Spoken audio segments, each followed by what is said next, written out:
There's got to be a better way to do this. If only someone would walk up here right now and give me some advice. Andy, what are you doing? I'm filling up water from my roof when it's raining because they said it was a good idea to use water from my roof in my garden and stuff. Well, that's a good idea, but I think I have a better way. Oh, good. Well, show me because I'm about to get this mic wet, you know, and I'm in trouble. All right, Scott, you're going to show me how to build a rain barrel. Yeah, sure am. All right. All right, well, let's get started. Okay. First, we have our 55-gallon plastic drum. We have an atrium drain.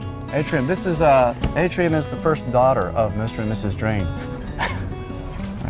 All right, the first thing we'll do, we'll go ahead and start by putting our silcock on the bottom. I would call that a spigot. Or a spigot. So we'll go ahead and start with this. Okay.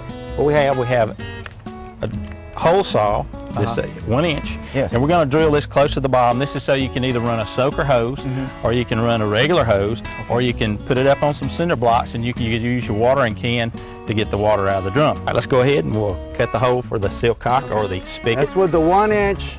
1 inch hole saw. Hole saw. We'll go ahead and we're going to just eyeball it. We're going to come up from the bottom maybe 3 inches or so. Okay.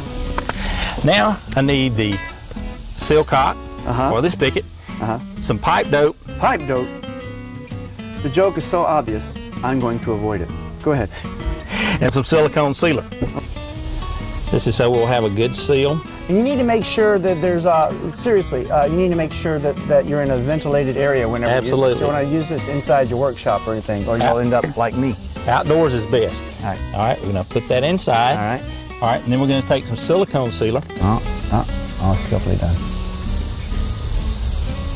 Okay. That's a glob. That's a glob. All right. I'm going to make sure that's turned around to pointing down.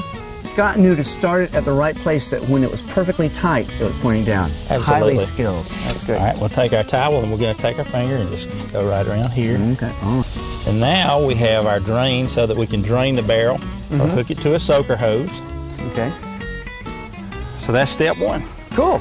All right, next, we're going to take our atrium drain, place it wherever you want it. Doesn't have to be in the center.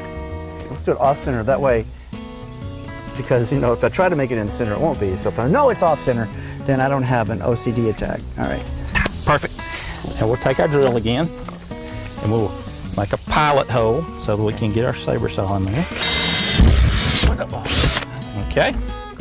Now then, take our saber saw.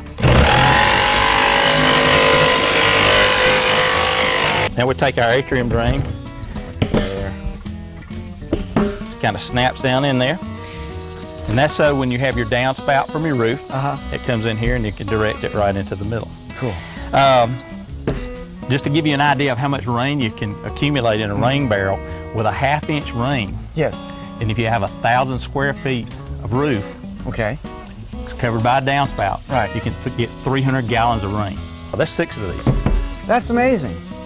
One of the benefits of having a rain barrel is you're able to divert the water away from your house. Right. So you don't get in your basement, you don't have foundation problems. No, man. So that's another benefit.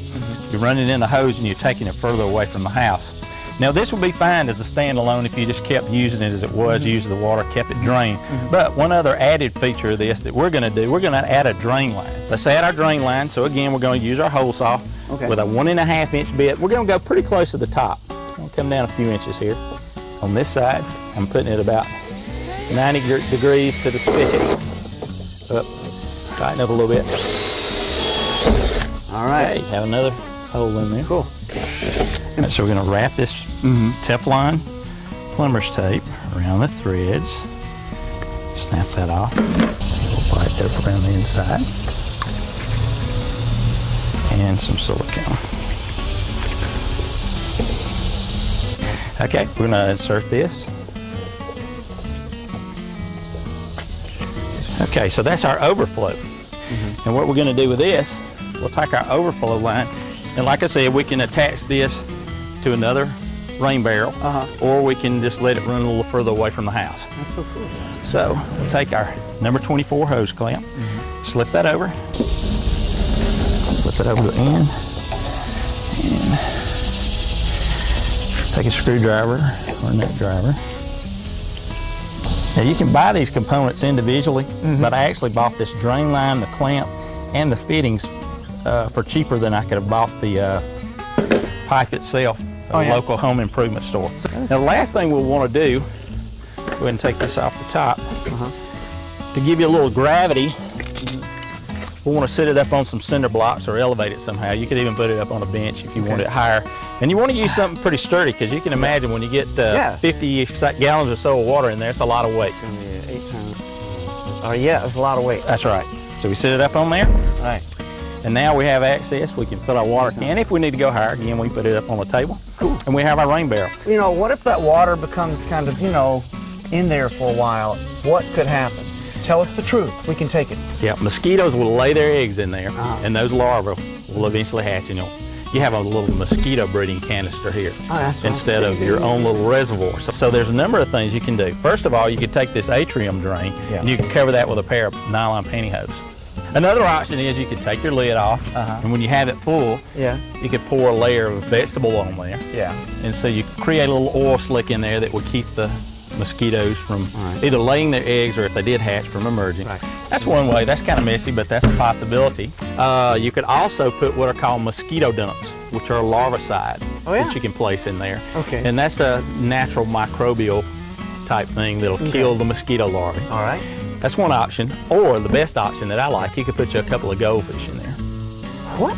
Put you a couple of goldfish in there, and you have a couple of benefits. You got them to eat the mosquito larvae in there, but also their waste creates, the ammonia creates nitrogen.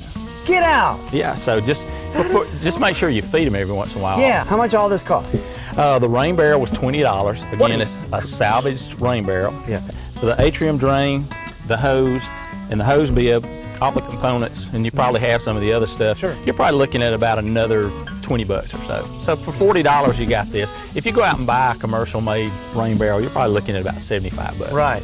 All right, Scott. So we got the rain barrel, we got everything, and this was all $40. So I owe you $40. Okay. And you let me use power tools, and you're the first person to ever let me use power tools in my whole life. So I appreciate that. And that was so cool. And for more information, go to SaveWaterNewton.com. Go there now.